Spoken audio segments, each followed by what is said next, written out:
Hello everyone दोस्तों, मैं अरुण शर्मा। आप देख रहे हैं द सोच। दोस्तों वीडियो बात करने वाले हैं महाराष्ट्र में बीजेपी सरकार एनडीए सरकार के बारे में कि उन्होंने आज दिल्ली में अपनी बैठक शुरू कर दी है। और महाराष्ट्र में जिस तरीके से सीएम पद को लेकर घमासान जारी था, पर देखा जाए तो बीचों बीच शिंदे ने सरेंडर करके अपने आप को चौंका दिया है। और जिस तरीके से बीजेपी के कयास लगाए जा रहे थे कि बीजेपी इस बार देवेंद्र फडणवीस को सत्ता की कमान देगी, वो बातें सच होती नजर आ रही। दोस्तों अगर चैनल पहली बार है, जोड़ सकते हैं सारी वीडियो को। देखिए तो बात करते हैं बीजेपी एनडीए डबल इंजन सरकार के बारे में कि महाराष्ट्र में जीत के विक्ट्री लगाने के बावजूद बीजेपी ने देवेंद्र फडणवीस को रातों रात सीएम चेहरा घोषित करने के लिए कयास थे, जिससे शिंदे सेना में बागी होने का वार पे थी। पर बीजेपी का संख्या बल इतना भारी था, बीजेपी ने 4 दिन शिंदे की नींद उड़ा के रख दी। उन्होंने साफ दो टूक कह दिया कि इस बार उनको उप मुख्यमंत्री पद मिलेगा, लेना है लो या मत लो।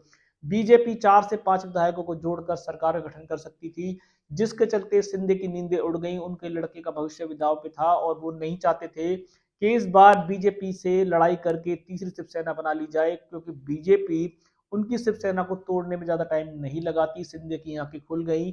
पर अब महाराष्ट्र में 2 उप मुख्यमंत्री पद और 1 मुख्यमंत्री पद बीजेपी ने महाराष्ट्र की जनता में नया बवाल काटने की तैयारी कर रही है। जहां तो वो उप डिप्टी सीएम अजित पवार को लेकर पहले से कयास लगाए जा रहे थे, अब मजबूरी में बीजेपी को उप मुख्यमंत्री पद 2 बनाने पड़ेंगे, नहीं तो अजित पवार कभी भी बीजेपी की नैया को डुबोने के लिए कोशिश भले ही करेंगे। पर बीजेपी की संख्या बल ज्यादा है। बीजेपी किसी के भरोसे इस बार सरकार नहीं चलाना चाहती। पिछली बार वो उद्धव ठाकरे के साथ गड़बड़ कर चुकी थी, उस गड़बड़ से बीजेपी सत्ते में थी। इस बार देखा जाए तो संख्या बल के भरोसे 4 से 5 विधायक बीजेपी को कभी भी जरूरत पड़ेगी तो बीजेपी अटेंड कर लेगी। इसी के चलते सिंधे को सरेंडर करना पड़ गया और उप मुख्यमंत्री पद से जीत कर भी संतोष करना पड़ रहा है, भले ही वो बीजेपी का साथ दे या ना दे।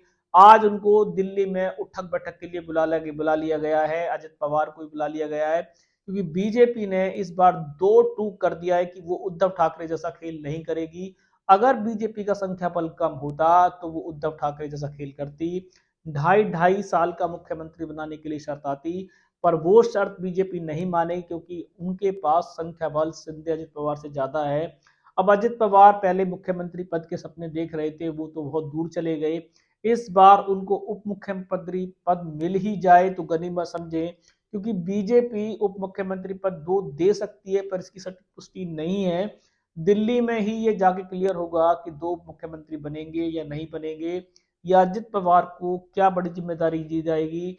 जिस तरीके से अजित पवार से बीजेपी के 36 के आंकड़े चल रहे हैं, क्योंकि इन्होंने कटोगे नारे से भी बीजेपी से दूरी बना के रखी थी, पर बीजेपी उनको इस बार कुछ ज्यादा जिम्मेदारी देती नजर नहीं आ रही है, क्योंकि बीजेपी ने देवेंद्र फडणवीस को वहां का मुखिया घोषित करने की पूरी तैयारी है।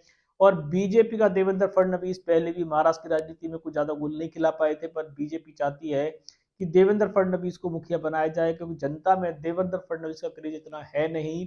फिर भी बीजेपी की पता है कि सरकार चल जाएगी, गिरेगी नहीं, क्योंकि उनके पास आंकड़े अच्छे हैं।